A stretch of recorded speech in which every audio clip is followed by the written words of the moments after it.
Hello and welcome. You're watching India Today. I'm Gaurav Sawant.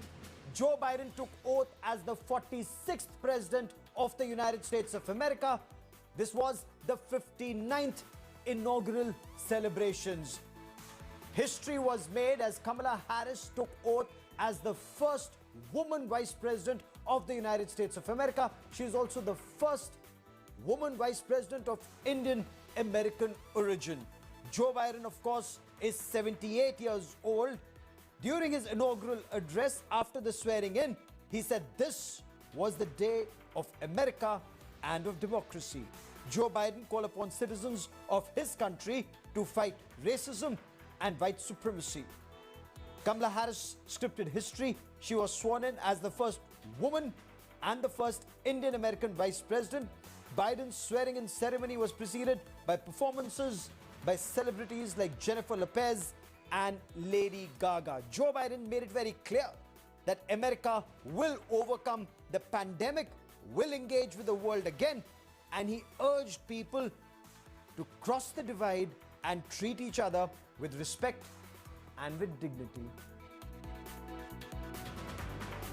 Restore the soul and secure the future of America requires so much more than words. It requires the most elusive of all things in a democracy: unity. Unity. In another January, on New Year's Day in 1863, Abraham Lincoln signed the Emancipation Proclamation.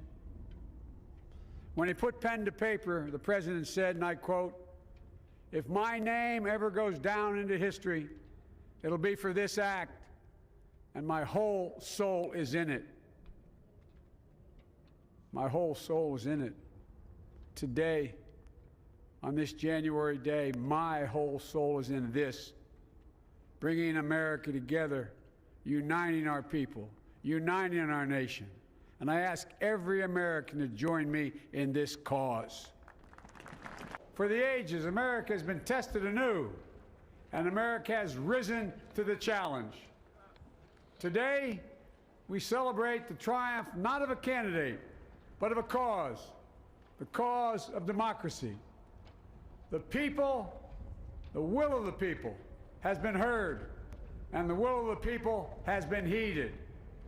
We've learned again that democracy is precious, democracy is fragile, and at this hour, my friends, democracy has prevailed. Prime Minister Narendra Modi congratulated US President Joe Biden and Vice President Kamala Harris. But let's now tell you about the India connection. There were celebrations in Thiruvarur at Thulusendrapuram after Kamala Harris was sworn in. In fact, giant screens were put up at Thulusendrapuram at Thiruvarur. Excitement was in the air. People watched history unfold, and the India Connect was there for all to see. India Today's Gopi Krishnan Unithan files this report from Thiruvarur. Thulusendrapuram village in Tamil Nadu is witnessing a historic moment. A young lady from here, from this very village, who has roots embedded in this village, is taking oath as the Vice President of the United States of America. As you see in these visuals, Kamala Harris has become the first woman Vice President, the first Afro-American, the first Asian American, if I can be more specific. And you can see the celebration. The people of this village are celebrating. They have kept an arrangement for the people to witness this celebration. They have come out in quite a good number in spite of being a little late in the night. And it's always a pleasure to watch a woman who has her roots in this village taking oath as the Vice President of the United States. Maybe I'll try and get in a word from one of the persons. Excuse me, sir. I can see you're rejoicing. How does it feel to see Kamala Harris taking oath as a deputy or the Vice President? I am more excited, more excited. The entire village is excited. Our one of family member become a Vice President, first woman Vice President. Got to woman of color of woman Vice President become our.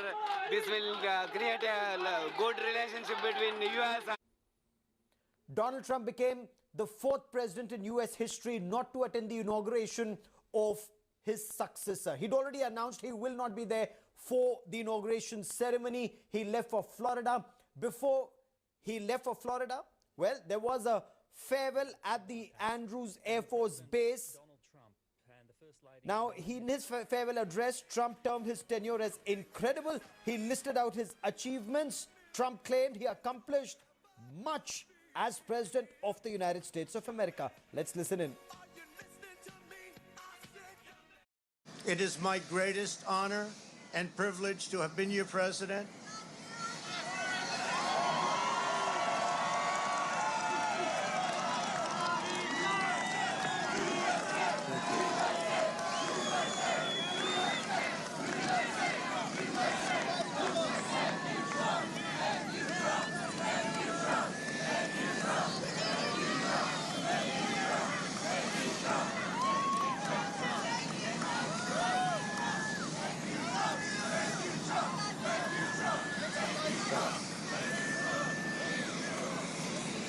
I will always fight for you.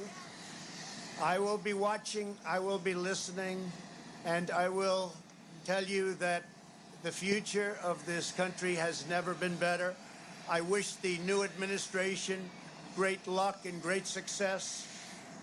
I think they'll have great success. They have the foundation to do something really spectacular. And again, we put it in a position like it's never been before, despite the worst plague to hit since, I guess you'd say 1917, over 100 years ago. And despite that, the things that we've done have been just incredible, and I couldn't have done it without you. So just a goodbye. We love you. We will be back in some form.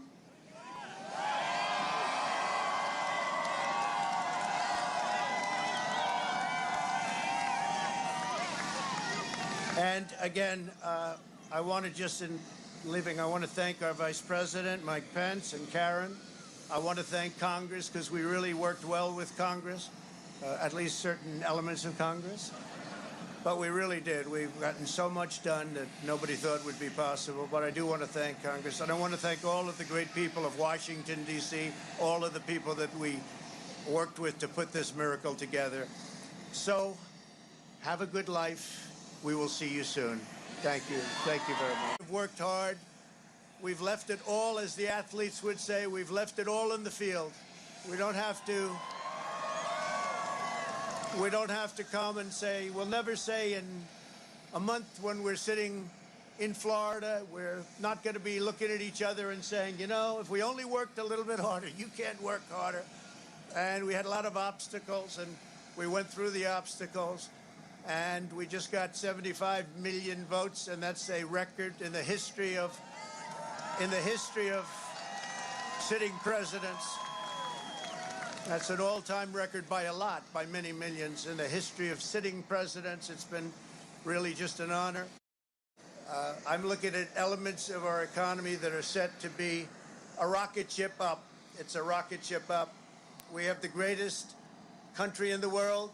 We have the greatest economy in the world, and as bad as the pandemic was, we were hit so hard, just like the entire world was hit so hard. Places that thought they got away with it didn't get away with it. They're suffering right now. We did something that is really considered a medical miracle. They're calling it a miracle, and that was the vaccine.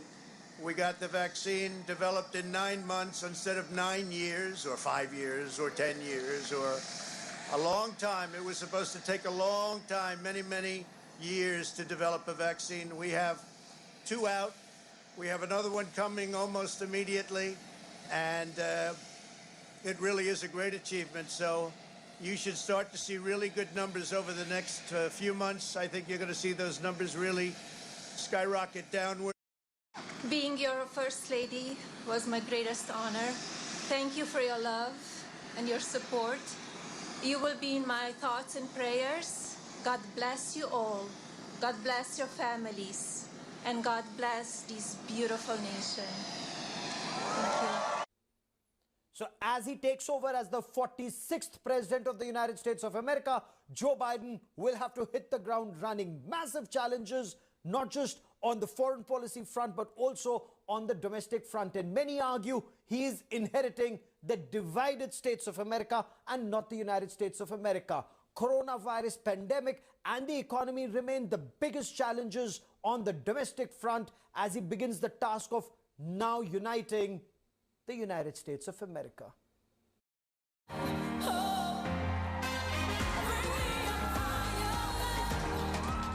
America has got a new captain. Joe Biden, one of the youngest to become senator and the oldest to become the president, has the task cut out. He has inherited a divided America. A divide that was there for everyone to see during Donald Trump's rule. The latest instance, the raid on Capitol Hill, when thousands of pro-Trump, white, supremacist rioters stormed the US Congress. Trump's open support to the far right during his presidency has isolated the country's black community. The anger that came to a head after George Floyd's death at hands of a policeman. The new Captain America will have to be more a healer than a superhero. And Biden knows that. He has pledged to heal America, bridge the gaps, and unite the country. The most immediate challenge is coronavirus. The world's most powerful nation has proved to be the weakest against the invisible enemy. United States has seen 400,000 deaths, the highest across the world. The Biden administration plans to expand vaccinations. His first executive order will be to make masks mandatory in federal buildings and interstate travel facilities run by the federal government. It might not add to much, but sends out a strong message from Washington, which under Trump was living in denial. The next challenge Biden faces domestically will be to fix the economy. The job losses in US triggered by the pandemic has rendered thousands jobless. In addition to checks of $1,400 per person and expanded unemployment benefits, Biden is seeking $30 billion to help struggling households. Under Trump, the US withdrew to a shell. Biden is likely to break out. Biden's biggest challenges, however, are at home, where he seeks to bridge the social divide that grew under Trump. In doing so, he also needs to win the confidence of the red voters. Bureau Report, India Today. They will find the way. Joe Biden has created history. He is the oldest president of the United States of America at the time of swearing in, and he is third time lucky. He tried twice before and didn't succeed. This time, America voted for him, as the Democrats say, in large numbers. 7 million more votes than the Republicans. Of course, a bitterly contested election. And in these elections, Joe Biden will have his hands full. He has the huge task now of uniting the people of the United States of America, the economic crisis, and the coronavirus pandemic. Joseph R. Biden Jr.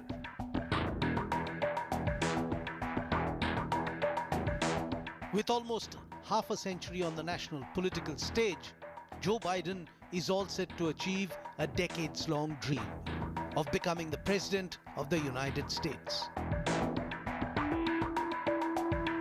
This wasn't Biden's first presidential race.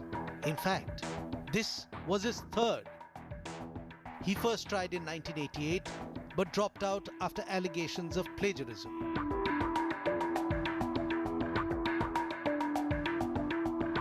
He ended his second attempt in 2008 after garnering less than 1% in the crucial Iowa caucuses.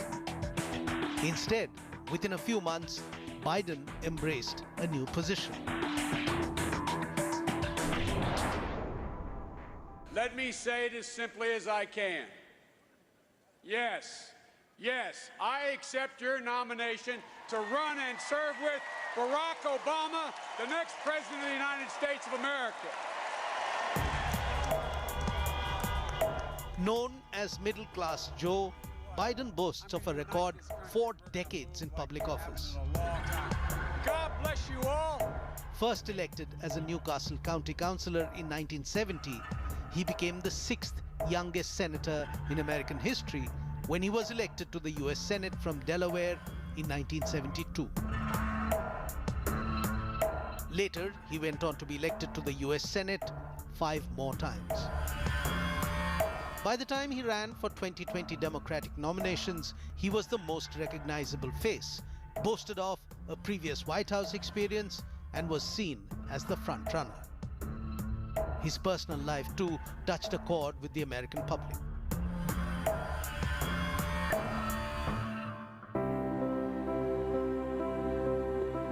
Shortly after he won his first Senate race in 1972, Biden lost his first wife, Nelia, and a young daughter in a car accident.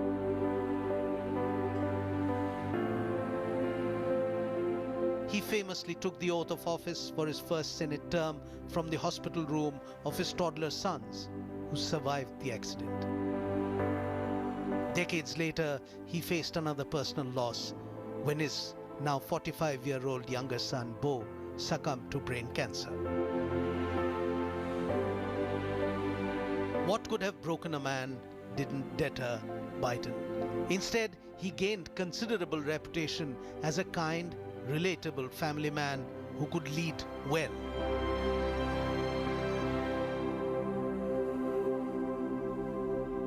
The best Vice President America's ever had, Mr. Joe Biden. In the past, former President Barack Obama called him the best Vice President America has ever had. Last chance to... Biden's 8 years in the Obama White House allowed him to lay claim to much of Obama's legacy, spanning from accessible health care to stimulus package during the financial crisis. And in these unprecedented times, Biden sought to capitalize on his experience as a long-time Washington insider to run a successful campaign which cast him as the dependable and seasoned force in an increasingly chaotic world. Joe Biden will be sworn in as the 46th President of the United States. But what will a Biden presidency spell out for America and the world? The answer will be known when the first decisions of the new POTUS starts making its way out of the Oval Office. I sought this office to restore the soul of America, to rebuild the backbone of this nation, the middle class, and to make America respected around the world again, and to unite us here at home. It's the honor of my lifetime that so many millions of Americans have voted for that vision. And now, the work of making that vision is real. It's a task, the task of our time. Well, that is all we have time for in this bulletin. Many thanks for watching. News and updates continue on India Today. Stay with us.